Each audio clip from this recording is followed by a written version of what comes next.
चलो should I start? सब आ गए ना क्लासरूम में? कोई मिस आउट लग रहा है? ठीक है, चलेगा। अब तक हम लोगों ने क्या पढ़ा था?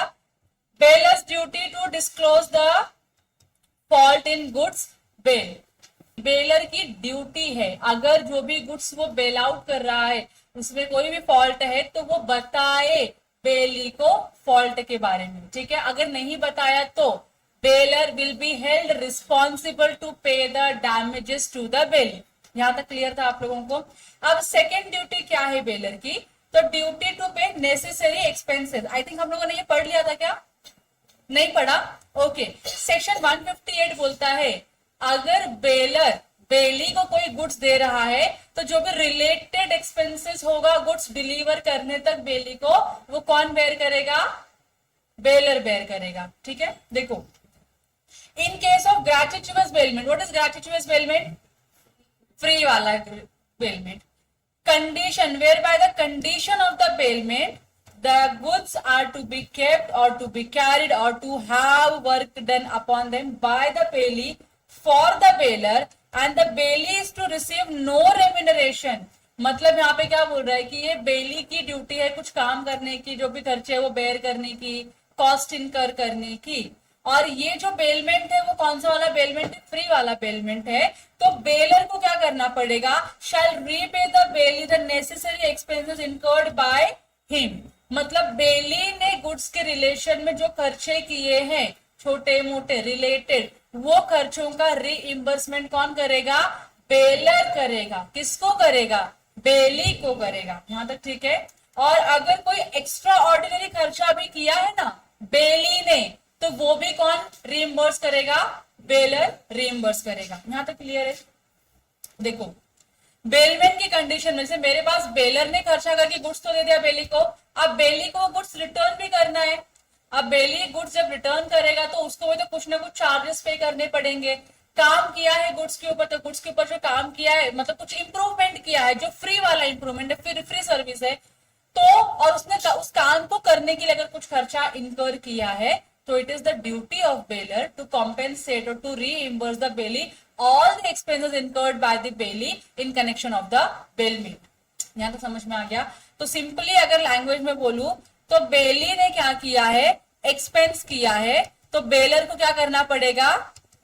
रीइंबर्स करना पड़ेगा। समझ में आ रहा है? बेली ने खर्चा किया, बेलर क्या करेगा? उसको रीइंबर्स करेगा। एक्स्ट्रा ऑर्डिनरी खर्चा किया तो भी बेलर क्या करेगा? उसको रीइंबर्स करके देगा। ये हो गया एक कॉन्सेप्ट सेक्शन नंबर 158 का। ये लिखना तो ऐसे लिख लो, तुमको शॉर्टकट में समझने के लिए बहुत हेल्पफुल होगा। ये बाद में बोलने का नहीं कि मैडम वो लैंग्वेज समझ में नहीं आ रहा है हम लोगों को। लैंग्वेज समझ में तब आएगा जब तुम ऐसा इसको पढ़ोगे तब। नेक्स्ट, अगर नॉन ग्रेचुइटस बेलमेंट होगा तो भी बेलर क्या है? लाइबल है। जो भी एक्सपेंसेस किसने इनकर किया है? बेली ने इनकर किया है, वो पे करने के लिए। ठीक है, सो baler is liable to pay the extraordinary expenses incurred by the belly. जो नॉर्मल एक्सपेंसेस होगा वो करेगा बेली तो चलेगा, क्योंकि वो बेली के ऑब्लिगेशन के अंदर में आता है नॉर्मल एक्सपेंसेस इनकर करने का। लेकिन जो एक्स्ट्रा ऑर्डिनरी एक्सपेंसेस है जो बेली के कवरेज के बाहर है, जिसकी रिस्पॉन्सिबिलिटी बेलर की होती है, फिर भी अगर बेली ने वो खर्चा किया है तो बेली क्या करेगा? बेलर से वो पैसे रिकवर करेगा। कंफ्यूज नहीं रहना बेली और बेलर में। गुड। तो देखो यहाँ पे एग्जांपल क्या लिखा है? एक पर्सन है, उसने क्या हायर किया है? एक टैक्सी हायर किया हुआ है। कहां से कहां जा रहा है वो? गुड़गांव से नोएडा जा रहा है। ठीक है, ड्यूरिंग द जर्नी, जब वो जर्नी चालू थी, उसका जो इंजन है टैक्सी का वो क्या हो चुका था?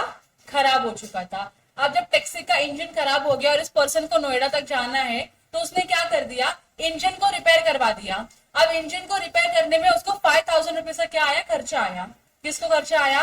जो अपना बेली है उसको खर्चा आया। तो क्या बेली 5000 रुपीज बेलर से रिकवर कर सकता है? Yes. These are the extraordinary expenses, hence the bailor's duty to bear such expenses।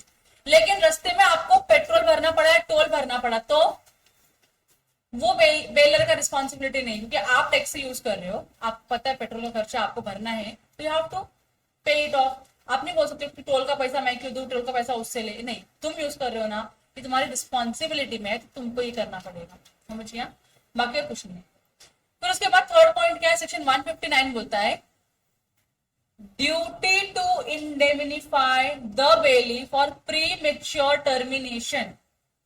Pre mature का मतलब क्या होता है? मेच्योरिटी के पहले। एक सिंप्लीफाइड लैंग्वेज, तो ड्यू डेट के पहले, बिफोर ड्यू डेट, बराबर की नहीं। अगर ड्यू डेट के पहले या कॉन्ट्रैक्ट परफॉर्म होने के पहले अगर बेलर ने टर्मिनेट कर दिया बेलमेंट का कॉन्ट्रैक्ट और बेली को उससे कुछ लॉस हुआ, तो क्या बेली वो लॉस रिकवर कर सकता है बेलर से? यस। तो सेक्शन 159 क्या बोलता है? The baler must compensate, must का मतलब है compulsory, the bailor must compensate the bailey for the loss or damages suffered by the bailey that in the excess of the benefit received where he had lent the goods gratuitously and decides to terminate the bailment before the expiry of the period of the bailment। Bailment के पहले ही अगर baler ने contract cancel करने का decide किया और contract cancel कर दिया, और ये कॉन्ट्रैक्ट जो कौन सा वाला है आपका? ग्रेच्युटोरियस वाला है, तो जितना आपको बेनिफिट मिला है उतने का तो आप पैसा रिकवर करोगे, और जितने का बेनिफिट आपको नहीं मिल पाया due to the cancellation of the contract, आप क्या करोगे? उतना डैमेजेस रिसीव करोगे, बराबर की नहीं। Should I give you the example? Should I give you the example? समझने का ट्राई करो, वास्तविकता से कोई रिश्ता नहीं है इसका, और मुझे वो वर्ड नहीं याद आ रहे। तो ये एक्स है, लिख देती हूँ, ये एक्स है और ये वाई है, ठीक है। एक मिस्टर एक्स है और एक मिस्टर वाई है। एक्स और वाई के बीच में बेलमेंट का कॉन्ट्रैक्ट हुआ है, और बेलमेंट का जो कॉन्ट्रैक्ट है वो नॉन ग्रेच्युटोरियस है। नॉन ग्रेच्युटोरियस का मतलब क्या होता है? फ्री वाला नहीं है। तो इसमें एक्स ने क्या किया है? अपना टेम्पो भाड़े पे दिया है, किसको? वाई को, और वाई उसके बदले में इसको क्या देता है? रेंट देता है। टैक्स, टेम्पो भाड़े पे ले तो रेंट तो देगा ना। अब ये इनका कॉन्ट्रैक्ट जो है बेलमेंट का वो 1 मंथ के लिए हुआ है कि 1 मंथ के लिए मैं आपकी व्हीकल यूज करूंगा ट्रांसपोर्टेशन के लिए, गुड्स को यहाँ से वहां से यहाँ पहुंचाने का काम करूंगा, और उसके बदले में मैं आपको हायर चार्जेस दूंगा। तो 1 महीने की बुकिंग हो गई यहाँ पे। अगर बेलर बेली को बोलता है नहीं नहीं मुझको मेरा व्हीकल रिटर्न चाहिए, और अंडर द सर्कमस्टांसेस बेली को वो गुड्स रिटर्न करना पड़ा, और उसने खाली इस व्हीकल को 20 डेज यूज किया था, 10 डेज अभी भी यूज करना बाकी था, और 10 डेज का बुकिंग फिक्स था कि टेम्पो कहाँ कहाँ जाएगी गुड्स को डिलीवर करने के लिए। अब क्योंकि बेलर ने कॉन्ट्रैक्ट क्या किया? कैंसिल किया, टर्मिनेट किया, तो बेली को लॉस हो गया कि नहीं? अब बेली को इमरजेंसी में टेम्पो ढूंढना पड़ेगा, एक्स्ट्रा पेमेंट करना पड़ेगा टेम्पो के लिए। तो क्या जो भी एक्स्ट्रा लॉस या डैमेजेस कॉज्ड हुआ है बेली को, क्या वो बेलर से रिकवर कर सकता है? यस, कर सकता है, ठीक है, ओके है। नेक्स्ट क्या है? Section number 164, bailor's responsibility to the bailee. Bailor की बेली के लिए क्या रिस्पॉन्सिबिलिटी है? अब तक तो हमने जो पढ़ा वो किसके था? गुड्स क्या ट्रांसपोर्टेशन के रिलेशन में था। अब बेली के लिए बेलर किस तरीके से रिस्पॉन्सिबल होगा, तो सेक्शन नंबर 164 में उसका आंसर दिया गया है। सेक्शन नंबर 164 बोलता है बेलर की ड्यूटी है इंडेमनिफाई करने के लिए। What do you mean by इंडेमनिफाई?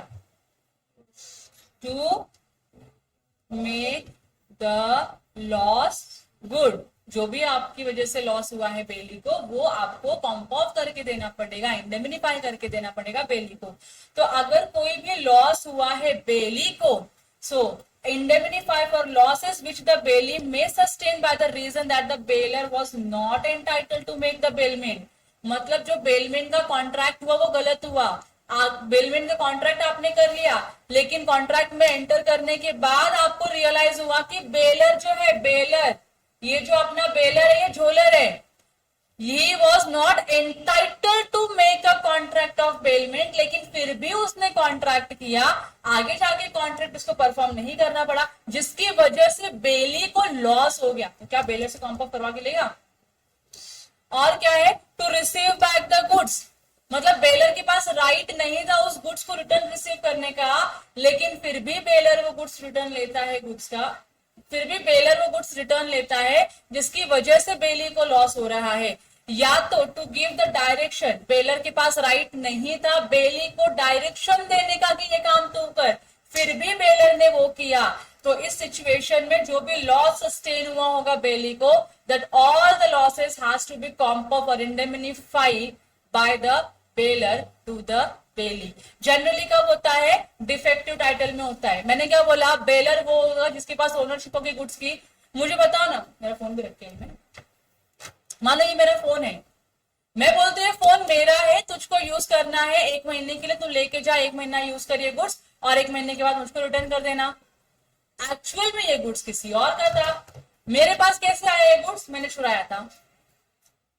तो क्या मेरा टाइटल सही है इस गुड्स का? Am I the owner of the goods? If I am not the owner of the goods, can I make a contract of bailment? Can I make a valid contract of bailment? नहीं बना सकती हूँ। लेकिन मैंने फिर भी क्या किया?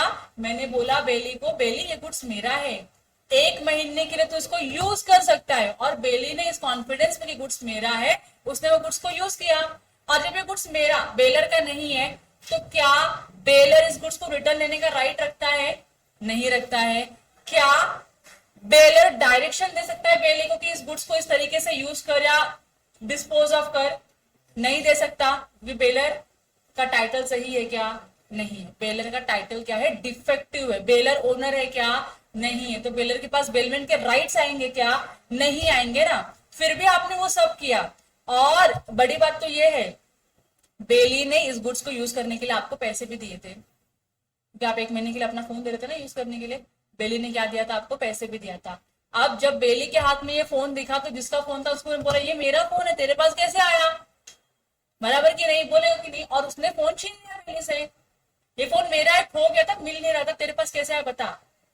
तो अब प्रॉब्लम क्या हो रहा है? देखो तुम, बेली ने पैसे दिए इस गुड्स को यूज करने के लिए और ये गुड्स भी इसके हाथ से चला गया, ट्रू ओनर के पास चला गया। बराबर की नहीं? तो इस सिचुएशन में ये कॉन्ट्रैक्ट ही आपका क्या हो गया? वॉइड हो गया, गलत हो गया, इनवैलिड। अभी आप इसको क्या नहीं कर सकते? एनफोर्स नहीं कर सकते। तो बेली ने लॉस सस्टेन किया कि नहीं सस्टेन किया? पहला लॉस तो उसने आपको पैसे दिए जिसके आप हकदार नहीं थे। दूसरा लॉस, अब उसको फोन दूसरा खरीदना पड़ेगा, किसी और से लेना पड़ेगा, तो उसके लिए एडिशनल पेमेंट करना हो सकता है। बराबर की नहीं? तो क्या ये सारे पैसे बेली रिकवर कर सकता है बेलर से? Answer is yes. अगर टाइटल डिफेक्टिव है, गुड्स का टाइटल अगर डिफेक्टिव है और डिफेक्टिव गुड्स को यूज करके आपने क्या क्या बेलमेंट किया है, तो बेली के पास पूरा राइट है सारा लॉस रिकवर करने का। तो बेलर के ऊपर ऑब्लिगेशन है ना, फिर बेलर के ऊपर ऑब्लिगेशन है कि बेली को तेरे इस ट्रांजैक्शन की वजह से जो भी लॉस हुआ है तुझे क्या करना पड़ेगा? रिइंबर्स करना पड़ेगा, इंडेमनिफाई करना पड़ेगा। ये क्लियर हो गया आप लोगों को?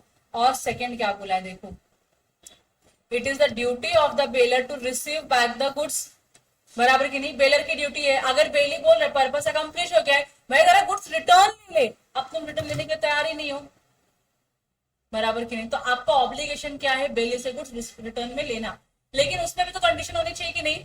मैंने बोला था कि मुझे मेरा गुड्स 30 अप्रैल को रिटर्न चाहिए, तुम मेरे को 5 मई को लेके दे रहे हो गुड्स रिटर्न, तो मुझे गुस्सा आएगा कि नहीं आएगा? मैं गुड रिटर्न लूंगा क्या आपसे? नहीं लूंगा। दोबारा ट्रांजैक्शन करूंगा आपके साथ? नहीं करूंगा, कि आप अपने जुबान के पक्के नहीं हो। बराबर की नहीं? तो बेलर की ड्यूटी है गुड्स को रिटर्न रिसीव करने का।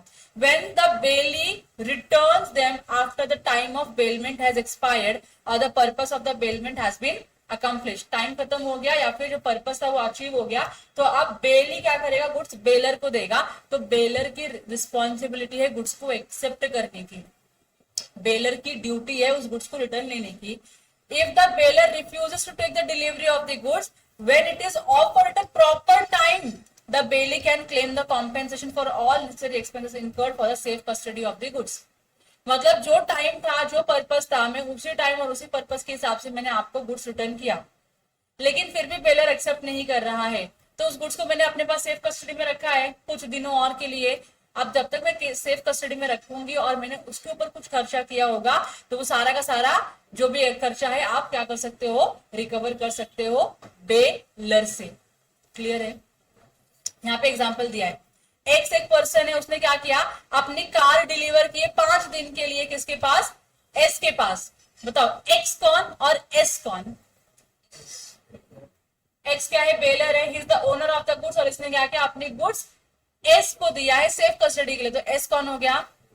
बेली हो गया। अब मुझे बताओ इस कॉन्ट्रैक्ट ऑफ बेलमेंट में बेनिफिशियरी कौन है या फिर बेनिफिट किसको मिल रहा है? एक्स को मिल रहा है, बेलर को मिल रहा है। बेली का तो कुछ ऐसा बेनिफिट इसमें नहीं है। However, X did not take the car for 1 month. X ने क्या किया, उसने 5 दिन बोल के गाड़ी दिया था और अगले 1 महीने तक गाड़ी उसने रिसीव नहीं किया. In this case, S can claim the necessary expenses incurred by him for the custody of the car. तो उसने सेफ कस्टडी के लिए जो भी खर्चे करे थे, गाड़ी धुलवाना, इंजन में मतलब इंजन खराब ना हो जाए इसके लिए उसने क्या क्या इंजन गाड़ी को चलाया, थोड़ा सा यहाँ पेट्रोल खर्चे किए, तो जो भी खर्चे किया रहेगा बेली ने वो सारे पैसे रिकवर कर सकता है बेलर से. यहाँ तक क्लियर हो गया आप लोगों को. तो ये था आपका पार्ट वो जिसमें हमने क्या पढ़ी है, बेलर की ड्यूटीज पढ़ी है. तो ये सारी बेलर की ड्यूटी है. पहला क्या था, जो भी मटेरियल फैक्टर डिस्क्लोज करो बेली को. दूसरा क्या था, जो भी नेसेसरी एक्सपेंसेस होगा बेलमेंट के कॉन्ट्रैक्ट में वो आपको बेयर करना होगा. तीसरा क्या था, अगर आपके कंडक्ट की वजह से बेली को लॉस होता है तो आपको बेली को इंडेमिनिफाई करना पड़ेगा. और लास्ट में क्या है, बेलर की ड्यूटी है गुड्स को एक्सेप्ट करने की जब बेली प्रॉपर टाइम पे देता है गुड्स को, बराबर कि नहीं. और अगर बेलर रिफ्यूज करता है गुड्स एक्सेप्ट करने के लिए तो बेली क्या कर सकता है, गुड्स की सेफ कस्टडी के जो भी खर्चे किए सारे खर्चे रिकवर कर सकता है. यहाँ तक क्लियर है. ड्यूटी ऑफ बेलर क्लियर हो गया आप लोगों को. तो अब आप क्या पढ़ोगे नेक्स्ट, फिर बेली की ड्यूटीज क्या क्या है. तो पहला उन्होंने क्या बोला, take reasonable care of the bailed goods. जो भी आपको गुड्स बेलमेंट में आया है उसका रीजनेबल केयर तो रखना पड़ेगा ना. तो अगर आपने किसी को अपना कुत्ता दिया है रखने के लिए कुछ पर्टिकुलर टाइम पीरियड के लिए, तो बेली की तो रिस्पॉन्सिबिलिटी उसको खाना खिलाओ, पानी पिलाओ, नहलाओ, धुलाओ, वॉक पे लेके जाओ. आप ऐसा नहीं उसको एक काल कोठरी में बंद कर दिया और छोड़ दिया, ऐसा कर सकते हो क्या आप? नहीं. तो you have to take the reasonable care of the goods. दूसरा क्या है, no unauthorised use of goods. जो भी गुड्स आपको दिया गया है उसका अनऑथोराइज्ड एक्सेस नहीं करना है आपको. तो जैसे दूसरा एग्जांपल था, मैंने मेरा कंगन दिया था, सोने का जो मेरा बैंगल था मैंने दिया था सेफ कस्टडी में रखने के लिए, तो आपको तो सेफ कस्टडी में रखना चाहिए. जैसे आपको जो गुड्स का ध्यान रखना चाहिए, जैसे आप अपने गुड्स का ध्यान रखोगे वैसे उसी गुड्स का भी ध्यान रखना पड़ेगा आपको. दूसरा, आप उसका अनऑथोराइज्ड यूज नहीं कर सकते हो. आप ये नहीं बोल सकते कि ये 4 दिन के लिए नहीं है, दूसरे दिन शादी है तो पहन लो कंगन, कहाँ उसको मालूम पड़ने वाला है. आप ऐसा करना चाहिए क्या? नहीं. अगर आपको अथॉरिटी नहीं है तो आप उस गुड्स को यूज भी मत करो. तीसरा क्या है, अपना गुड्स और बेली का गुड्स मिक्स कर देते ताकि वो कंफ्यूज हो जाए कि उसका गुड्स कौन सा था. तो मिक्सिंग अलाउड नहीं है. जो उसका गुड्स है आप उसको वही गुड्स रिटर्न करो, क्योंकि हमने पढ़ा था जो गुड्स बेलमेंट में आया है वही गुड्स आपको रिटर्न करना है. ऑल्टर्ड, मॉडिफाइड, हायर वर्जन का गुड्स आपको नहीं देना है. रिटर्न द गुड्स, ये भी तो इसकी ड्यूटी है गुड्स को रिटर्न करनी. और लास्ट में to return any extra profit accruing from goods bailed. जो भी गुड्स आपको बेलमेंट में दिया है उससे अगर आपको कुछ बेनिफिट होता है या एक्स्ट्रा प्रॉफिट होता है वो भी तो रिटर्न करना पड़ेगा ना. मतलब अगर आपको किसी ने अपनी मुर्गी की कस्टडी देकर गया कि मेरी मुर्गी का ध्यान रखना, और मुर्गी ने अंडे दिए, तो जिसकी मुर्गी अंडा भी उसका ही होगा ना. तुम ये नहीं बोल सकते तुम मुर्गी देकर गया तो अंडा मेरा हो गया क्योंकि अंडा मेरे यहाँ पे आया है, तुमने अंडे नहीं दिए थे, ऐसा बोल सकते हो क्या आप? मुर्गी की वजह से अंडा आया तो you have to return the egg also to the bailor. यहाँ तक क्लियर हो गया आप लोगों को? सिंपल है. हाँ, अब पढ़ ले फटाफट ड्यूटीज ऑफ बेली पढ़ ले फटाफट. नेक्स्ट सेक्शन है 151 एंड 152, जिसमें ये बताया है कि जो बेली है उसको गुड्स का रीजनेबल ध्यान रखना होगा. जैसे अगर तेरा गुड्स होता वो तो तू कैसे ध्यान रखता, अपने गुड्स को संभाल के रखता, सेफ कस्टडी में रखता. सेम एग्जैक्टली वही आपको बेली के गुड्स, बेलर की गुड्स के साथ भी करना है. So in all cases cases of bailment, bailee is bound to take as much as care of the bailed goods bailed to him as a man of ordinary prudence would do under the similar circumstances. तो अगर वो आपकी goods होती तो आप कैसे उसका ध्यान रखते? एग्जैक्टली सेम मैनर में आपको बेलर के गुड्स का भी ध्यान रखना है. यहाँ तक क्लियर हो गया? मैन ऑफ प्रूडेंस का यही मतलब होता है आप अपने गुड्स का ध्यान कैसे रखते हैं ऑर्डिनरी तरीके से, बस वही आपको उनके गुड्स के साथ करना है. Take care of his own goods of the same bulk, quality and value of the goods bailed. जो भी गुड्स दिया है क्वालिटी, वैल्यू और क्वांटिटी सब ऐसे ही आपको ध्यान में रखना है, मेंटेन करना है. मिक्सिंग अलाउड नहीं है. ठीक है, कोई दिक्कत नहीं है. एग्जाम्पल 12 दिया है, क्या बोलता है? X bears his ornament to Y and Y keeps this ornament is in his own locker at his house along with his own ornament, and if all the ornaments are lost or stolen. मतलब मैंने बोला मेरा कंगन दिया था मैंने, तो उन्होंने क्या किया, सेफ कस्टडी में रखना था, तो जहां पे उन्होंने अपने गुड्स रखे थे सेफ कस्टडी में, मेरे गुड्स भी उन्होंने उधर ही रखे थे सेफ कस्टडी में, बराबर की नहीं। मतलब जैसे एक नॉर्मल ऑर्डिनरी प्रूडेंस मैन ध्यान रखेगा वैसा उसने भी रखा, बराबर की नहीं। लेकिन फिर भी गुड्स चोरी हो गया, अब उसके भी गए, तुम्हारे गुड्स के साथ साथ उसके गुड्स भी चले गए, तो आप क्या करोगे, आप वो यहाँ पे लिखा है। तो क्या लिखा है, if all the ornaments are lost और stolen in right, Y will not be responsible for the loss to X. क्योंकि बोलेगा भैया तेरा अकेले का तो नुकसान नहीं हुआ ना, तेरे कम मेरे ज्यादा गए, लेकिन गए दोनों के ही है, तो मैं तुम्हारे इस लॉस के लिए रिस्पॉन्सिबल नहीं हूं, क्योंकि मैंने प्रॉपर ध्यान रखा था गुड्स का, उसके बाद भी गुड्स क्या हो गया, लॉस्ट हो गया। वही अगर ऐसा होता कि उसने अपना गुड्स एक लॉकर में रखा है, लॉक करके रखा है, और तुम्हारा गुड्स कबर्ड के किसी कोने के शेल्फ में डाल के रख दिया, easily accessible by any person, और इसमें से आपका गुड्स क्या होता है, गायब हो जाता है, तो now the bailee is responsible. Yes, now the bailee is responsible. क्यों? क्योंकि आपने ऑर्डिनरी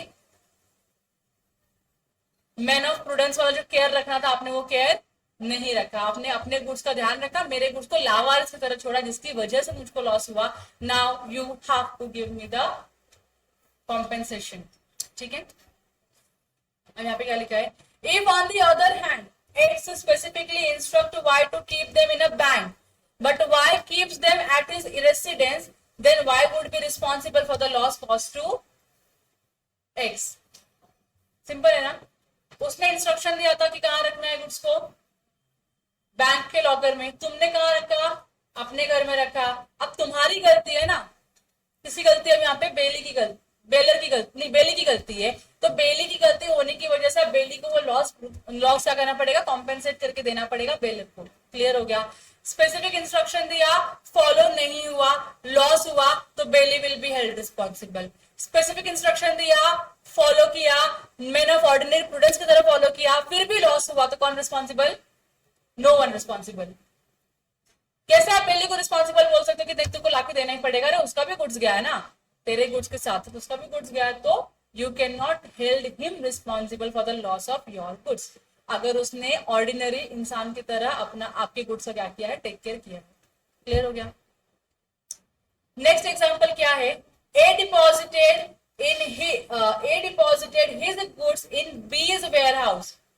बी का वेयरहाउस यूज किया है और ए ने अपने गुड्स बी के वेयरहाउस में डिपॉजिट किया, मतलब रखे हुए हैं। On account of unprecedented floods, a part of the goods were damaged. अब इसमें बेली की गलती है क्या, लॉस हो गया गुड्स का, तो यहाँ पे बोला कि बी क्या होगा, रिस्पॉन्सिबल होगा क्या, नहीं रिस्पॉन्सिबल। नेचुरल कैलामिटी है, तुमने गुड्स गोडाउन में रखा, फ्लड आ गया, गोडाउन में पानी चला गया और गुड्स खराब हो गए, तो bailee is not responsible for the losses. Clear हो गया आप लोग को, सिंपल है। ये शांतिलाल वर्सेस ताकेचंद का केस है। टेकचंद बोलोगे इसको, इंग्लिश हिंदी मिक्स कर दो, तुम्हारे लिए टेकचंद ही इजी हो जाएगा, लेकिन ताकेचंद का केस है ये। यहां तक क्लियर हो गया आप लोगों को, दोनों एग्जांपल क्लियर है। बेली की ड्यूटी पहली जो है वो क्या है, गुड्स का रीजनेबल केयर रखना। अगर आपने रीजनेबल केयर रखने के बाद भी लॉस हुआ तो बेली रिस्पॉन्सिबल है क्या, नहीं। आपने रीजनेबल केयर ही नहीं रखा, इसके लिए लॉस हुआ, बेली रिस्पॉन्सिबल है क्या, यस। तो मैं यहाँ पे साइड में कह ली थी तुम्हारे लिए, ठीक है, मैंने लिख दिया यहाँ पे, बेली ने अगर रीजनेबल केयर लिया है फिर भी लॉस होता है तो बेली रिस्पॉन्सिबल नहीं है। बेली ने अगर रीजनेबल टेक केयर नहीं किया है और लॉस हुआ तो फिर यहाँ पे बेली क्या हो जाएगा, रिस्पॉन्सिबल हो जाएगा। यहाँ तक क्लियर हो गया आप लोगों को, चार्ट बन गया आप लोगों का। क्विकली मेरे साथ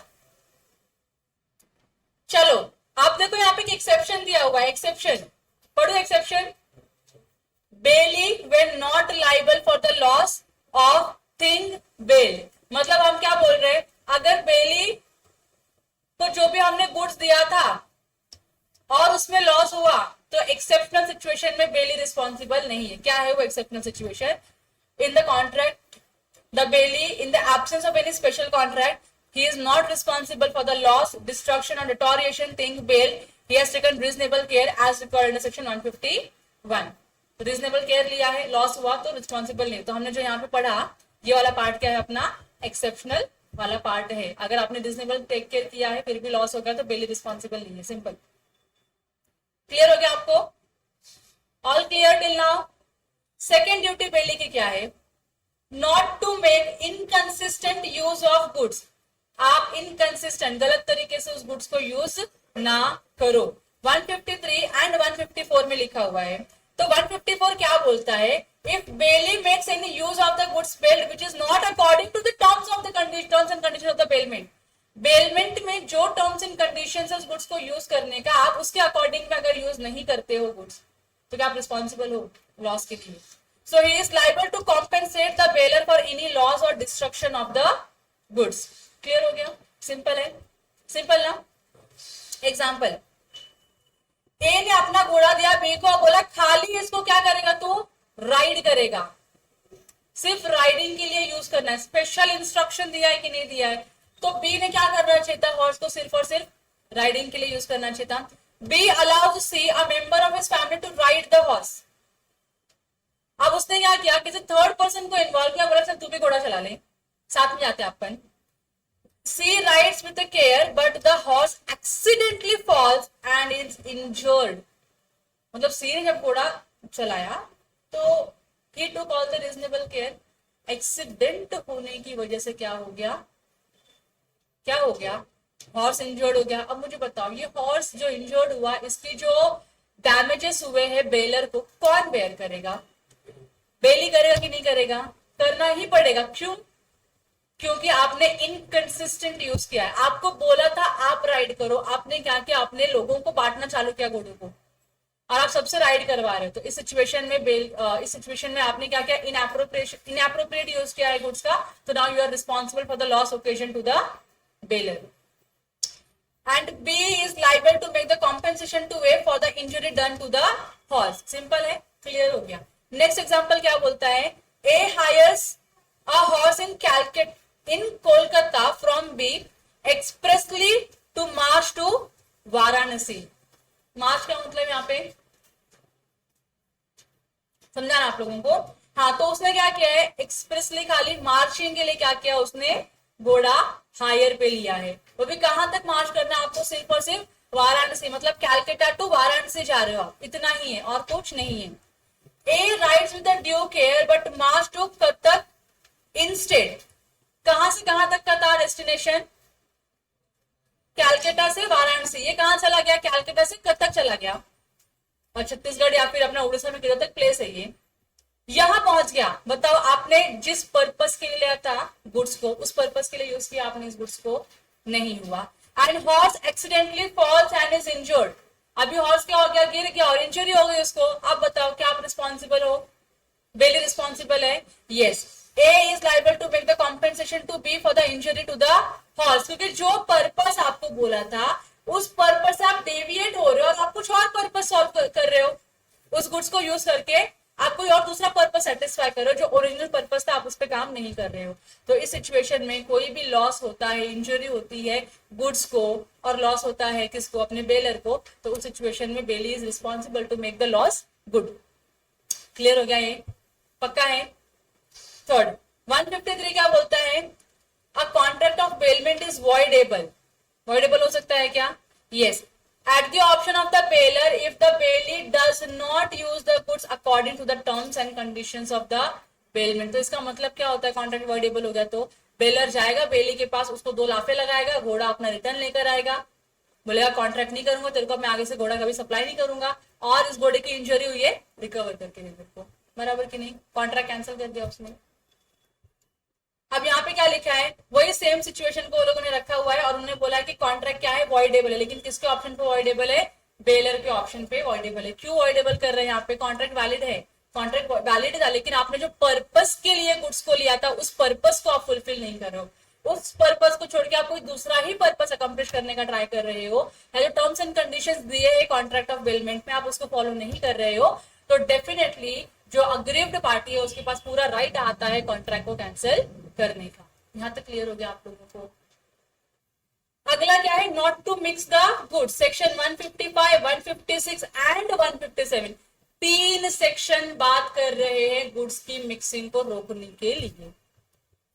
पहला क्या बोलता है, देखो सेक्शन 155 क्या बोल रहा है, if the bailee mix the goods bailed with his own goods with the consent of the baler, both the parties shall have an interest in the proportion to their respective shares in the mixture thus produced। अगर baler का approval है आपको goods mix करने के लिए तो कोई दिक्कत नहीं है, आप कर सकते हो। कॉन्ट्रैक्ट ऑफ बेलमेंट में अगर बेलर का कंसेंट है गुड्स को क्या करने का, मिक्स करने का, तो कोई दिक्कत नहीं है, आप मिक्स कर सकते हो। ये सेक्शन नंबर क्या बोल रहा है, 155 बोल रहा है। तो आप क्या करोगे, अपना जो प्रपोर्शनेट रिस्पेक्ट जो भी प्रपोर्शन होगा उस मिक्स्ड गुड्स में वो आप आगे जाके अपना डिवाइड कर लेना अपने हिसाब से। आगे क्या है, if the bailee without the consent of the bailor mixes the goods bailed with his own goods and the goods can be separated or divided, the property in goods remains in the parties respectively, but the bailey is bound to bear the expenses of separation and division and any damages arising from the mixture, section 156। ये बोलता है कि बेली section 156 बोल रहा है कि बेली ने क्या किया है, गुड्स को मिक्स किया है, गुड्स को मिक्स किया है, किसके गुड्स के साथ मिक्स किया है, अपने खुद के गुड्स के साथ। मतलब यहाँ पे बेलर ने गुड्स दिया वो, और प्लस जो बेली का अपना गुड्स है वो उसने क्या किया, मिक्स कर दिया, कंबाइन कर दिया। अगर इस गुड्स को, जो मिक्स्ड गुड्स है, अगर इसको आप सेपरेट कर सकते हो, इफ दिस मिक्स्ड गुड्स, ये जो मिक्स्ड गुड्स है अगर सेपरेट हो सकते हैं, तो आप अगर सेपरेट हो सकते हैं सेपरेट कर दो, और जो भी बेलर का गुड्स होगा वो बेलर के ओनरशिप में रहेगा, और जो भी बेली का गुड्स होगा वो बेली के ओनरशिप में रहेगा। डिवाइड कर दोगे उसको आप, क्योंकि सेग्रीगेट कर पा रहे हो, क्योंकि क्या है यहाँ पे सेपरेशन पॉसिबल है। अगर सेपरेशन नहीं कर सकते हो तो बेली को क्या करना पड़ेगा, जो भी डैमेजेस हुआ रहेगा, जो भी लॉस हुआ रहेगा वो क्या करना पड़ेगा, पे करना पड़ेगा। ठीक है, और इसके साथ साथ सेपरेशन में जो भी एक्सपेंसेस अराइज होगा, कि बेली की गलती थी, बेली ने बिना पूछे बेलर से गुड्स को मिक्स किया, अब सेपरेट करना पड़ रहा है उसको, तो सेपरेशन का जो भी एक्सपेंस होगा वो कौन बेयर करेगा, बेली ये एक्सपेंस को बेयर करेगा, बेलर इस एक्सपेंस को बेयर नहीं करेगा। क्लियर हो गया। देखो अब फिर आते हैं इसके ऊपर, if the bailee without the consent of the bailor mixes the goods bailed with his own goods and the goods can be separated or divided, the property in goods remain in the parties respectively। तो जो goods baler का है वो baler का ही रहेगा, जो goods बेली का है वो बेली का ही रहेगा। प्रॉपर्टी, टाइटल, ओनरशिप हम क्या करेंगे, डिवाइड ही रखेंगे। But the bailee is bound to bear the expenses of the separation और division and any damages arising from the mixture. जो भी एक्सपेंसेस होगा, जो भी डैमेजेस होंगे, जो भी लॉस होगा मिक्सचर की वजह से, वो कौन बेयर करेगा, बेली बेयर करेगा। क्लियर हो गया आप लोगों को। बना सकते हो डायग्राम तो बना दो। एक्सपेंस ऑफ सेपरेशन मैं लिख देती हूँ, एक्सपेंस ऑफ सेपरेशन बेली के सर के ऊपर आएगा। चलो अगला पढ़ाऊं आपको एग्जाम्पल। देखो एग्जाम्पल में क्या लिखा है, ए है, ए ये बेल कर रहा है 100 बेल्स ऑफ कॉटन। समझ रहा आपको, ए कौन है, बेलर है। A bails 100 bale of cotton to bailee. Confuse हो गए, नहीं होना है। ए कौन है अपना, बेलर है। इसने क्या किया है, बेलमैन का कॉन्ट्रैक्ट में एंटर किया है, किसके साथ, बी के साथ। और उसने कॉन्ट्रैक्ट में, अब बेलमैन का कॉन्ट्रैक्ट तो बेल तो वर्ड यूज करना ही पड़ेगा, लेकिन जो प्रोडक्ट है उनका क्या है, बेल्स ऑफ कॉटन है। तो तुमको जो कंफ्यूजन अराइज हो रही है उसको रिड्यूस करने के लिए मैं बेल्स ऑफ कॉटन निकाल देती हूँ, खाली कॉटन रखती हूँ। बंच है, तो ए ने क्या किया है, 100 बंचेस ऑफ कॉटन जो है एक पर्टिकुलर मार्क के साथ कि ये मेरा प्रोडक्ट है, बी को क्या कर दिया, बेल कर दिया। समझ में आ रहा है। So there is a contract of bailment between A and B, whereas A is the bailor, B is the bailee, and A has bailed certain cotton. Certain में कितना है अपना 100 bunch of cottons और 100 bundles of cottons to B. यहाँ तक clear आपको scenario? तो A ने कुछ कॉटन्स बी को दिए. अच्छा, उसने जो कॉटन दिए, दिमाग उसने अच्छा लगाया कि मेरा प्रोडक्ट को मुझे आइडेंटिफाई कैसे करना है, उसका उसने क्या किया, सेपरेशन मार्क लगा दिया. हर अपने कंपनी का ब्रांडिंग होता है प्रोडक्ट को लेके. B without A's consent mixes 100 bales with other bales of his own. उसने क्या किया, उसके जो कॉटन के बंचेस थे, बंडल थे, अपने 100 बंडल्स ऑफ कॉटन उसने क्या किया, ए के बंडल ऑफ कॉटन के साथ मिक्स कर दिया. तो अब टोटल कितने कॉटन हो गए वहां पे, 200 बंचेस ऑफ कॉटन हो चुके हैं. 100 जिसमें से किसका है, बेलर का, और 100 किसका है, बेली का. क्या इसने बेलर को पूछ के मेंशन मिक्स किया गुड्स को? नहीं. Without asking the baler he has mix the goods. अच्छी बात यह है कि गुड्स क्या है, सेपरेबल है. बोलो कैसे? मार्क है ना, बेलर के गुड्स पे मार्क है और बेली के गुड्स पे अभी तक ऐसे तो कुछ आइडेंटिफिकेशन समझ में आया नहीं. एक के भी गुड्स पे मार्क्स तो हम समझ जाएंगे कि ये इसका है. तो ये अगर आप सेपरेट कर सकते हो तो इसकी ही ओनरशिप किसके पास रहेगी, बेलर के पास रहेगी. और ये जो बेली ने अपने गुड्स मिक्स किया, उसकी ओनरशिप किसके पास रहेगी, बेली के पास रहेगी. यहाँ पे क्लियर है आप लोगों को? सो without A's consent mixes 100 bales with the other bales of his own bearing a different mark. अब जो B है, जो बेली है, उसके भी गुड्स को अलग सा मार्क है. समझ में आ रहा है कि हाँ ये B का गुड्स है और ये A का गुड्स है. कम से कम इतना अच्छा काम किया उन लोगों ने. A is entitled to have his 100 bales returned. A क्या बोलेगा, मुझको मेरे 100 कॉटन तू रिटर्न कर दे. And B is bound to bear all the expenses incurred in the separation of the bales and any other incidental damages. तो अगर अभी सेपरेट नहीं कर पाए तो उसको क्या बुलाना पड़ेगा, कोई लेबर बुलाना पड़ेगा कि भाई आज जरा ये बंच अलग अलग कर दे. अब जो लेबर आएगा चार्जेस लेगा काम करने का, तो लेबर ने उससे क्या लिया, चार्जेस लिया, लेबर चार्जेस लिया.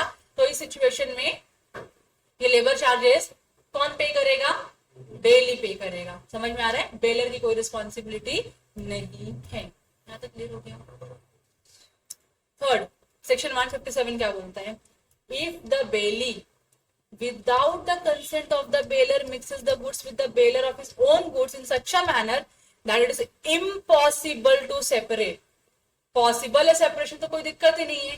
अब इम्पॉसिबल हो गया मतलब ना बेलर ने अपने गुड्स को आइडेंटिफिकेशन मार्क दिया है, ना बेली ने अपने गुड्स को आइडेंटिफिकेशन मार्क दिया है. अब जब बेलर अपने गुड्स डिमांड कर रहा है, रिटर्न मांग रहा है, तो बेली कंफ्यूज हो गया कि किसको मैं कौन सा गुड्स दूं. अब ठीक है. So the goods bailed from the other goods and to deliver them back, the bailor is entitled to be compensated by the bailee for loss of the goods. जो भी गुड्स खोए हुए या जो भी गुड्स मिक्स हो गया है या जो भी गुड्स समझ में नहीं आ रहा है कि मेरा क्या है, तो जो भी इस वजह से, मिक्सिंग की वजह से कुछ भी लॉस हुआ बेलर को, तो वो बेली से क्या करेगा, रिकवर करेगा. सेक्शन 157 ये बोलता है. तो एग्जाम्पल क्या लिखा है, A bails a barrel of cap flour with worth rupees 4,500 to B, and B without A's consent mixes the flour with the country flour of his own worth rupees 2,500. मतलब दो अलग अलग टाइप के आटे की बात चल रही है. जो ए ने अपना गुड्स का बैरल दिया है, मतलब एक बैरल दिया, उसमें उसके गुड्स है जो पर्टिकुलर ब्रांड के हैं, जिसकी वर्थ कितनी है, 4,500. बिना ए को पूछे बी ने अपना लोअर क्वालिटी का जो कंट्री फ्लावर है उसने क्या किया, उस कंटेनर में डाल दिया और उसकी वैल्यू कितनी है, 2,500 रुपए है. आप कैसे सेपरेट करोगे तुम कि इसका फ्लावर कौन सा और उसका फ्लावर कौन सा? पॉसिबल है? मैं तुमको दो आटा लाके देती हूँ, एक मेरे घर का आटा लाके देती हूँ और एक तुम्हारे घर का आटा लाके देती हूँ, और मैंने मिक्स कर दिया. अब तुम सेग्रीगेट करके देखो तुम्हारा आटा कौन सा, मेरा आटा कौन सा. जैसे वो मूवी में डायलॉग है ना, क्या नाम है उनका, नाना पाटेकर. हिंदू पर्सन का उसने क्या किया, ब्लड लिया, मुस्लिम पर्सन का ब्लड लिया और मिक्स किया. बोले बता इसमें से हिंदू का खून कौन सा और मुस्लिम का खून कौन सा. कर पाओगे सेग्रीगेट? नहीं कर पाओगे. तो अब यहाँ पे क्या होगा, क्योंकि now it is next to impossible to segregate the goods और सेपरेट द गुड्स, तो अब 4,500 का लॉस हो रहा है ना ए को. तो अब बी को क्या करना पड़ेगा, ये लॉस कॉम्पेंसेट करके देना पड़ेगा ए को कि भाई मिक्स तो हो गया गलती से. अब काम करो, कहाँ अलग अलग करते बैठेंगे. तू 4,500 का गुड्स दिया था, ये रख ले तेरे पास. समझ में आ रहा है आप लोगों को? सिंपल है। तो हमने सेक्शन 150 कहां गया, 155, 6 और 7 में क्या पढ़ा? 155 बोलता है अगर आपने कंसेंट लेके मिक्स है तो कोई दिक्कत ही नहीं है। कंसेंट लेके मिक्स किया तो जितना जिस गुड्स के ऊपर आपका अधिकार है आप अपने गुड्स का ओनरशिप रखो, और जिस गुड्स के ऊपर बेली का अधिकार है वो अपने गुड्स के ऊपर ओनरशिप रखेगा, कोई दिक्कत इसमें नहीं, सेपरेशन पॉसिबल है। तो सेकेंड हमने बोला कि बेली ने बेलर के गुड्स के साथ अपने भी गुड्स मिक्स कर दिए, लेकिन अच्छी बात यह थी कि गुड्स क्या है, अलग अलग आइडेंटिफाई किए जा सकते हैं, गुड्स को सेपरेट किया जा सकता है। तो इस सिचुएशन में सेपरेशन का कोई खर्चा आएगा तो हु विल बेयर द खर्चा? बेली खर्चा करेगा। समझ में आ रहा है? तीसरा, बेली ने बिना बेलर के कंसेंट के गुड्स को मिक्स कर दिया, अब इसको सेग्रीगेट करना इम्पॉसिबल है, तो बेलर क्या बोलेगा, मेरा इतने का गुड्स था, पैसा दे, गुड्स तू है। क्लियर हो गया आप लोगों को? सिंपल है कि नहीं है? बहुत सिंपल है। तो सेक्शन नंबर 155, 56, 57 वहां तक क्लियर हो गया। अब सेक्शन 160 एंड 161 क्या बोलता है? Return the goods. अब मैं गुड्स एक्स लेके जाती हूँ बेलर से और मैं गुड्स वाई रिटर्न करूंगी, चलेगा क्या? मैं एक्स लेकर गई हूं तो मुझे क्या रिटर्न करना पड़ेगा? एक्स गुड्स ही रिटर्न करना पड़ेगा, वाई नहीं। It is the duty of the bailee to return और deliver according to the bailor's direction the goods bailed without demand. मतलब उसको मांगने की जरूरत नहीं है, उसने बताया ना काम हो जाएगा तो इस टाइम पे क्या करना, गुड्स लाके दे देना मुझको। You have to do that, you have to follow the instruction and the direction given by the baler। आप उसको इग्नोर कर सकते हो क्या? नहीं। as soon as the time for which they were bailed has expired or the purpose for which they were bailed has been accomplished, जैसे time expire हो गया, पर्पस अकम्प्लिश हो गया, now you have to return the goods to the bailor. समझ में आ गया आप लोगों को? अगला क्या बोला है? If by the default of the bailey the goods are not returned, किसकी गलती है? बेली की गलती है। बेली की गलती की वजह से अगर गुड्स रिटर्न नहीं हुआ, डिलीवर नहीं हुआ, टेंडर नहीं कर पाया आप देने के लिए at the proper time, then the bailee is responsible for the bailor और फॉर एनी लॉसेस और डिस्ट्रक्शन, जो भी उसको इंकर हुआ रहेगा सब उसको पे करके देना पड़ेगा। समझ में आ गया? सो लॉस, डिस्ट्रक्शन और deterioration of the goods from time to time. Simple है। आई डोंट थिंक सो कि आपको बहुत ज्यादा कॉम्प्लिकेटेड लग रहा है बेलमेंट का कॉन्सेप्ट समझने के लिए, है ना? अब यहाँ पे एग्जांपल दिया है 19, ये आप लोग पढ़ोगे और मुझको बताओगे कि आपको समझा है या नहीं समझा है। पढ़ लिया, समझ लिया। अगर बेली ने गुड्स को with in time period return किया तो कोई दिक्कत नहीं है। बेली ने with in time period goods baler को नहीं दिया और उसमें बेली की गलती है कि उसने नहीं देने का रीजन है कि उसने गुड्स को टाइम पे, जो भी पर्पस है शायद अकम्प्लिश नहीं हुआ रहेगा या भूल गया रहेगा, कुछ भी हुआ रहेगा, तो बेली की गलती की वजह से अगर आपने बेलर को गुड्स डिले से दिया तो बेलर क्या मांग सकता है आपसे? कॉम्पेंसेशन, डैमेजेस मांग सकता है कि नहीं? अगर बेली की गलती नहीं है गुड्स को रिटर्न करने में, मेरा क्वेश्चन आ रहा है आप तक? हाँ, थैंक्स। बेली की गलती की वजह से गुड्स को रिटर्न करना डिले नहीं हुआ, it is all because the baler की डिले हुआ है गुड्स को रिटर्न करने में। से फॉर एग्जांपल मैंने बोला था कि मैं 31 मार्च 2024 को आपको ये गुड्स रिटर्न कर दूंगी। मैं गई 31 मार्च 2024 को गुड्स रिटर्न करने गई, लेकिन बेलर का घर क्या था? लॉक था। बेलर को फोन किया तो बेलर फोन नहीं रिसीव कर रहा है, आउट ऑफ नेटवर्क एरिया। तो बेलर मेरा कहां चला गया था? बेलर मेरा गया था यूएसए। तो अब इसमें गुड्स डिले हो गया डिलीवर करने में, टाइम पे चला गया, लेकिन मैंने ट्राई किया गुड्स डिलीवर करने का टाइम पे, लेकिन बेलर के नॉन अवेलेबिलिटी की वजह से गुड्स उसको नहीं मिला और गुड्स मैंने मेरी कस्टडी में रखा था और फिर गुड्स डैमेज हो गया तो बेलर की रिस्पॉन्सिबिलिटी, तो बेली की रिस्पॉन्सिबिलिटी नहीं है। हाँ, तो ठीक है, लेकिन आपको वो कंडीशन फुलफिल करना हो कि आपने गुड्स का टेक केयर प्रॉपर किया था। अगर आपने प्रॉपर टेक केयर नहीं किया, इसकी वजह से डैमेज हुआ, then you are responsible. Proper take care करने के बाद भी अगर गुड्स को डैमेज होता है या लॉस होता है, then you are not responsible in that case. Clear हो गया आप लोगों को? चलो आगे बढ़ू। अगला सेक्शन जो है सेक्शन 163, जो क्या बोल रहा है? Return and accretion from the goods, accretion मतलब एडिशन लिख दो सिंप्लिसिटी के लिए। अगर आपको गुड्स के साथ कुछ एडिशन में मिलता है तो आप वो एडिशनल गुड्स जो है वो भी रिटर्न करोगे, ओरिजिनल गुड्स सिर्फ रिटर्न नहीं करोगे। यहां तक ठीक है? देखो बताओ क्या लिखा है यहाँ पे, in the absence of any contract to the contrary, मतलब कुछ कॉन्ट्रैक्ट आपने कॉन्ट्रारी में नहीं किया है। सेक्शन 163 क्या बोल रहा है, in the absence of any contract to the contrary the bailee is bound to deliver to the bailor और according to his direction any increase और profit which may have accrued from the goods bailed. आपको जो भी goods bailment में दिया था उससे कोई प्रॉफिट अराइज होता है या कोई एडिशन होता है तो आपको क्या करना पड़ेगा, गुड्स रिटर्न करना पड़ेगा, एडिशनल गुड्स भी रिटर्न करना पड़ेगा उसमें। समझ में आया? A leaves a cow in the custody of B, the cow gives birth to a calf, मतलब बेबी काउ आया। So B is bound to deliver the calf along with the cow to A. समझ में आया आप लोगों को? मतलब देने के टाइम पे बेलर ने कितना गुड्स दिया था, एक। अब वो एक गुड्स कितना हो चुका है, दो। So now it is the duty of the bailee to return the additional goods to the baler.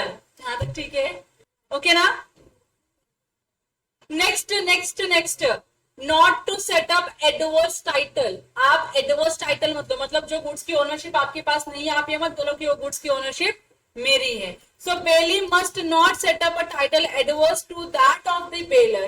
He must hold the goods on behalf of and for the bailor. तुम उसकी ओनरशिप नहीं ले सकते हो, आप उसके बिहाफ में, उसके रिक्वेस्ट पे आप क्या कर रहे हो, गुड्स को होल्ड कर रहे हो। ठीक है? तो आप उस गुड्स की ओनरशिप नहीं ले सकते हो, आपके पास खाली कस्टडी है गुड्स की। So you are the custodian of the goods, you are not the owner of the goods. ठीक है? And he can not deny the title of the bailor. Simple है, बेलर का टाइटल है, bailor का goods है, उसके पास से रहेगा। तुम उसको जब्त करने का ट्राई मत करो। Just because you have the possession तो आप बोलो मैं इस गुड्स का मालिक है, नहीं करने का ऐसा। ठीक है? क्लियर हो गया यहां तक? तो ये हमने क्या पढ़ा, बेली का ड्यूटी पढ़ा। अब तक हम लोगों ने बेलर का ड्यूटी पढ़ा, बेली का ड्यूटी पढ़ा, essentials of the bailment contract में जो भी इसेंशियल एलिमेंट्स है वो पढ़ लिया, कॉन्ट्रैक्ट ऑफ बेलमेंट का मीनिंग पढ़ लिया। यहां तक कुछ भी डाउट है आप लोगों को? No doubt. तो can we move to the rights of the bailor without any break? Good. देखो अब क्योंकि आपके ऊपर ड्यूटी है तो आपके ऊपर आपको कुछ राइट्स भी तो मिलने चाहिए कि नहीं? अगर आपके ऊपर ऑब्लिगेशन है ये काम करने का तो you must have certain right for the contract, in the contract. Yes और नो? तो बेलर के क्या क्या राइट्स है अब हम वो पढ़ने वाले हैं।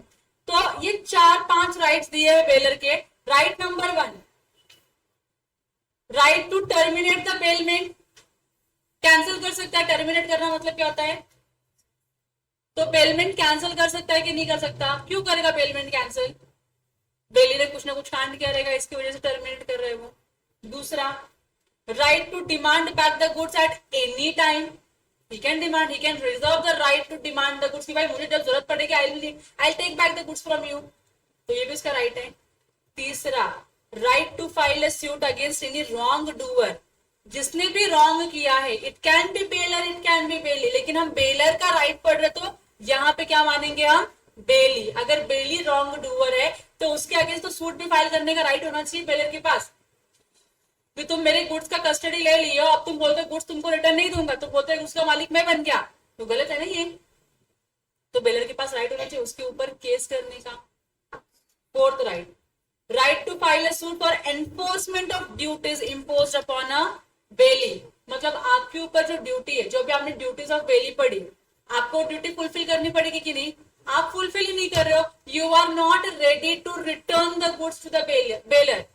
तो इस सिचुएशन में बेलर अपना राइट एनफोर्स करेगा। अब कॉन्ट्रैक्ट में जो उसके पास राइट है उसको क्या करेगा? यूज करेगा, और बेली के अगेंस्ट में क्या करेगा? बोलेगा कि मुझको मेरा गुड्स रिटर्न दो। आप क्या बोलो बेली को कि बेली की ये ड्यूटी है गुड्स रिटर्न करने की, तो he must return the goods, और वो रिटर्न नहीं कर रहा है, अगर वो अपनी ड्यूटी फॉलो नहीं कर रहा है तो बेलर केस फाइल करके उसकी ड्यूटी उससे फॉलो करवा सकता है, उसकी ड्यूटी उसको परफॉर्म करने के लिए बोल सकता है। समझ में आया ना? आपने कुछ काम करना है, जैसे आप पढ़ाई नहीं करते हो, पढ़ाई करना आपका काम है, लेकिन आप करते हो क्या? नहीं करते हो। तो मैं चाहती हूँ कि मैं तुम लोगों के ऊपर केस करूँ कि तुम्हारी ड्यूटी है सीए फाउंडेशन की पढ़ाई करना, लेकिन तुम पढ़ाई नहीं कर रहे हो। हाइपोथेटिकल सिचुएशन, एकदम ऐसा होता नहीं है। तुम्हें कर सकती हो क्या? तुमको तुम्हारे जो राइट्स है वो एनफोर्स करने बोल सकती हो क्या? मैं तुम्हारे जो ड्यूटीज है तुमको बोल सकती हूँ कि इनको इनकी ड्यूटीज परफॉर्म करने के लिए आप क्या करो, बोलो। बोल सकते हो कि नहीं बोल सकते हो? स्पेसिफिक परफॉर्मेंस डिमांड कर रही हूँ मैं, याद है आप लोगों को? I am demanding the specific performance की आपकी ड्यूटी थी करना, now you have to do it. नहीं करोगे तो मैं कोर्ट में केस करूंगी तुम्हारे अगेंस्ट में, ताकि कोर्ट आपको फोर्स करे वो अपना काम करने के लिए। क्लियर हो गया? और फिफ्थ क्या है? Right to claim compensation. Right to claim compensation, जो भी लॉस हुआ है बेली की गलती की वजह से, बेलर के पास राइट होना चाहिए ना कॉम्पेंसेशन रिसीव करने का। सिंपल। तो ये सारे क्या है अपने राइट से, जो आपको अभी पढ़ने हैं क्विकली। मेरे को लग रहा है आज हम लोग बेलमेंट तो खत्म कर पाएंगे, ज्यादा नहीं बचा अभी बेलमेंट। फिर उसके बाद आता है प्लेज। प्लेज क्या 3-4 पेजेस का चैप्टर है, वो भी हो जाएगा। चलो स्टार्ट करूं मैं। Rights of the baler, start करूं मैं यहां से। पहला क्या राइट हमने बोला? टर्मिनेट करने का। क्या टर्मिनेट करेगा वो? बेलमेंट का कॉन्ट्रैक्ट टर्मिनेट करेगा। कौन सी सेक्शन में लिखा है? 153 में लिखा हुआ है। A contract of bailment is voidable eight the option of the baler if the bailey does any act with regard to the goods bail inconsistent with the conditions of the bailment। Bailment की जो condition है, जहां पे आपको goods को किस तरीके से यूज करना है, आप उस तरीके से यूज नहीं कर रहे हो, आप गलत तरीके से अप्रोप्रिएट कर रहे हो गुड्स को, या गलत तरीके से गुड्स को यूज कर रहे हो, तो बेलर के पास राइट है कॉन्ट्रैक्ट को कैंसिल करने का, टर्मिनेट करने का। बराबर की नहीं? हाँ, अब क्या बोले देखो, टर्मिनेशन ऑफ बेलमेंट कहाँ पे है? अगले पेज पे आपको डिस्कस करने के लिए मिल जाएगा, कोई दिक्कत नहीं है। अब दूसरा क्या है? Right to demand back the goods. Section 159 बोलता है कि मैं क्या करूंगा, आपसे गुड्स डिमांड करूंगा, जब जरूरत पड़ेगी तब डिमांड करूंगा। So when the goods are lent gratuitously, कब होगा? ये फ्री वाला मैटर है, क्योंकि फ्री में आपको कुछ कंसिडरेशन आ रहा है क्या? सामने से नहीं आ रहा है। जब ये फ्री वाला मैटर है तो इस सिचुएशन में बेलर क्या है? अपना गुड्स कभी भी डिमांड कर सकता है before the expiry of the time fix for the achievement. तो अगर आपका कॉन्ट्रैक्ट है 31 मार्च तक का, तो 25 मार्च को अगर चाहे तो बेलर वो गुड्स को डिमांड कर सकता है, क्योंकि ये ट्रांजैक्शन क्या है? ग्रेचुइटस वाला ट्रांजैक्शन है, फ्री ट्रांजैक्शन है, free contract of sorry non gratuitous contract of bailment है ये। समझ में आ रहा है? इसके लिए राइट है बेलर के पास गुड्स को रिटर्न मांग लेने का। अगर ये राइट है इसके पास, तो डेफिनेटली सामने वाले पर्सन को क्या हो सकता है? लॉस हो सकता है, रिकवर कर सकता है डैमेजेस। देखो अब क्या लिखा है यहाँ पे एग्जाम्पल में। A while going out of station delivered is ornament to B for a safe custody for a month. 1 महीने के लिए गुड्स बेली को दे दिया कि तू सेफ कस्टडी में रख, मैं नहीं हूं 1 महीना।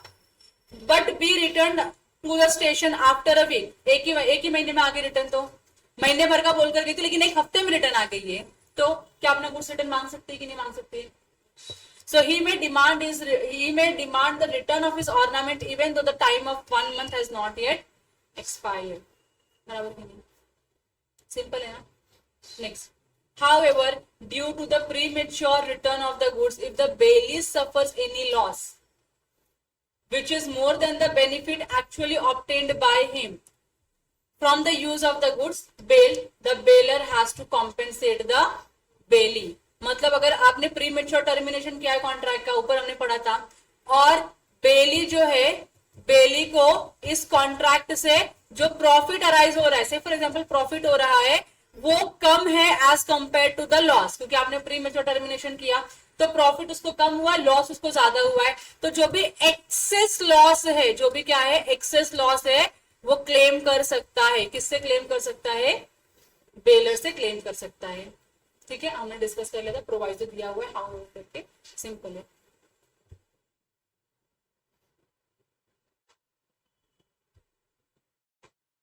यहां तक दिक्कत है आप लोगों को? देन चलो आगे बढ़ते हुए, right to file a suit against a wrong doer, ये भी आगे डिस्कस किया हुआ है। रॉन्ग डूअर का अलग से सेक्शन बना दिया, उसमें डिस्कस करेंगे। Right to sue the bailee, तो बेलर के पास राइट होना चाहिए ना स्यू करने का। अगर आप अपनी ड्यूटी को परफॉर्म नहीं करोगे तो he has to exercise his right to sue against the bailey. So the bailier has the right to sue the bailey for enforcing all the liabilities and the duties on him. उसकी जो liability, उसकी जो duties है उसको enforce कराने के लिए baler क्या करेगा, बेली के ऊपर स्यू करेगा। सिंपल है, एक लाइन का एक्सप्लेनेशन है। राइट टू कॉम्पेंसेशन, अगर कोई डैमेज हुआ है बेलर को किसकी वजह से, जो भी गुड्स उसने बेल किया था उसकी वजह से, क्यों हुआ, क्योंकि आपने अनऑथोराइज्ड गुड्स का यूज किया है या अनऑथोराइज आपने क्या है गुड्स का मिक्सिंग किया, तो क्या करेगा वो बेली से क्लेम करेगा ना कॉम्पेंसेशन। ऊपर जो आपने पढ़ा था, जो बेली की ड्यूटी है, क्या आपको लग रहा है वही बेलर का राइट है? अभी आगे जब आप बेली का राइट्स पढ़ोगे तो जो बेलर की ड्यूटी होगी वैसा ही होगा। तो मैंने आपको स्टार्टिंग में जब हम कॉन्ट्रैक्ट पढ़े तो मैंने आपको बोला था एक पार्टी का ऑब्लिगेशन दूसरी पार्टी का राइट होता है, दूसरी पार्टी का ऑब्लिगेशन इस पार्टी का क्या होता है, राइट होता है। Hence prove. Clear?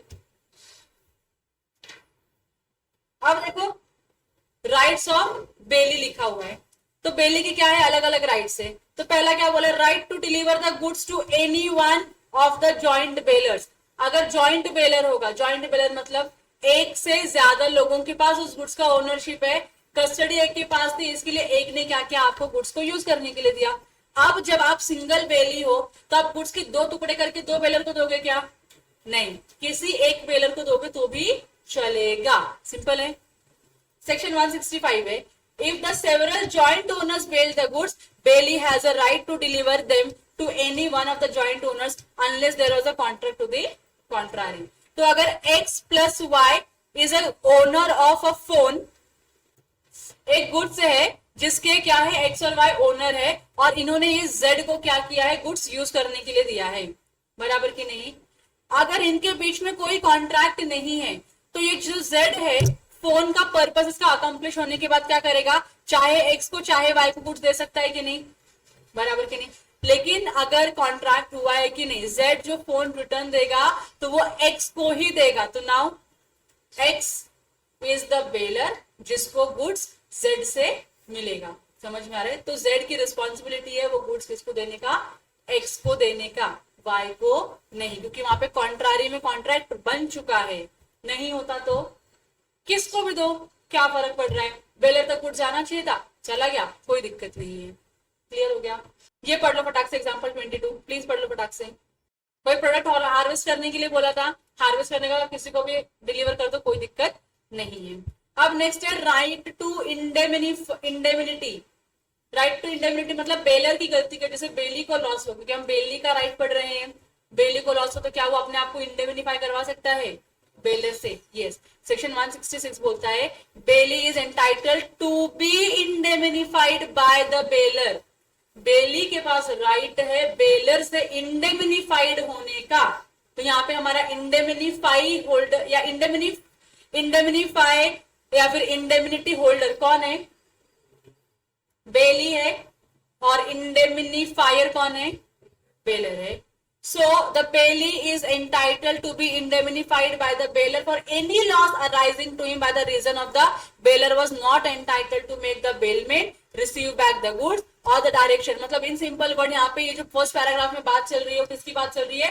Defective title की, बराबर की नहीं? अगर डिफेक्टिव टाइटल होगा बेलर का तो बेली तो रिस्पॉन्सिबल नहीं है कुछ देने के लिए, और उसकी वजह से अगर बेली को कोई नुकसान हो तो बेली क्या बोलेगा बेलर को, भाई तेरी गलती है, मुझको तो मेरा लॉस पंप ऑफ करके देना पड़ेगा तुझको। समझ में आ रहा है आप लोगों को?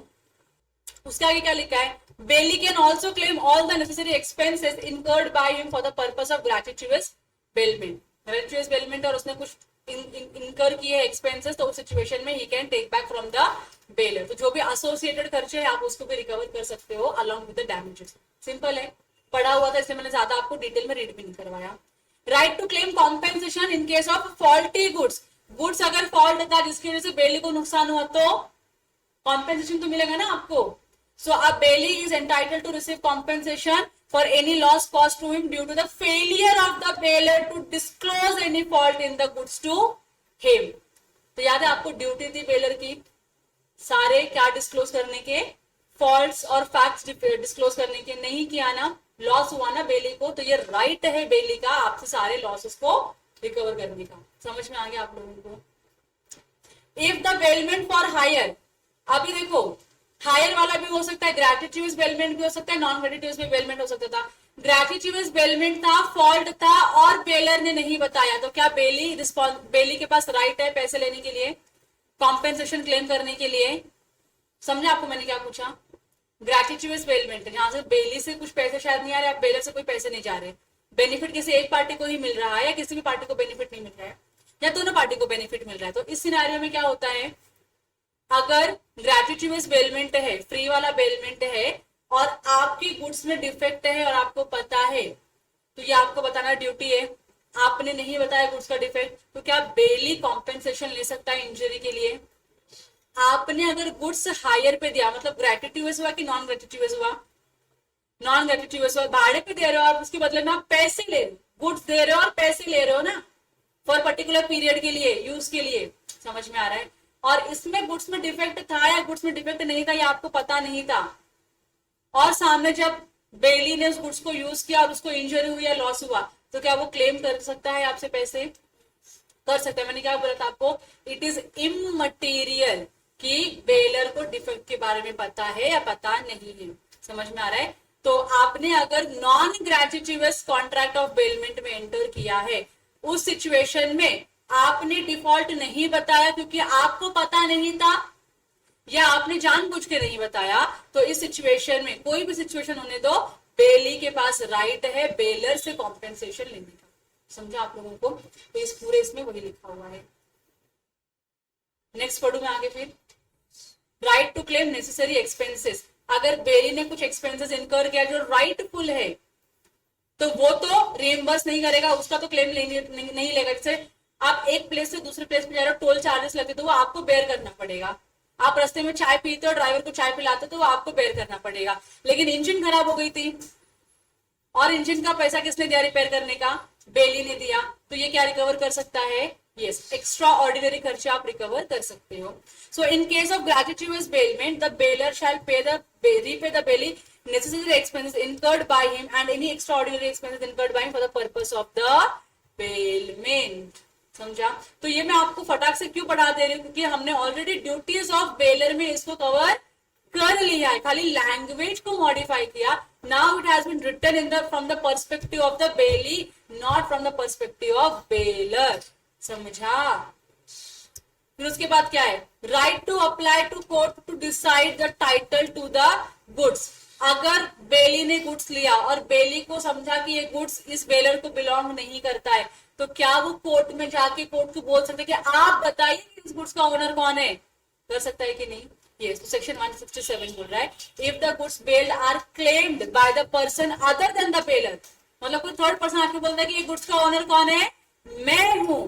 The bailey may apply to the court to stop its delivery and to decide the title to the goods। और कोर्ट बोलेगा कि ये गुड्स इसको बिलोंग करता है, तो bailee is responsible to give the goods to the party in whose favour the judgment has been given. तो ये एग्जांपल आप पढ़ो, आपको कोई पॉइंट समझ में आ जाएगा। फटाक से पढ़ो।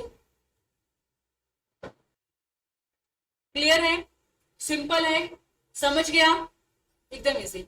अब उन्होंने क्या बोला है, पर्टिकुलर लीन क्या होता है, जनरल लीन क्या होता है, हम आगे डिस्कस करेंगे।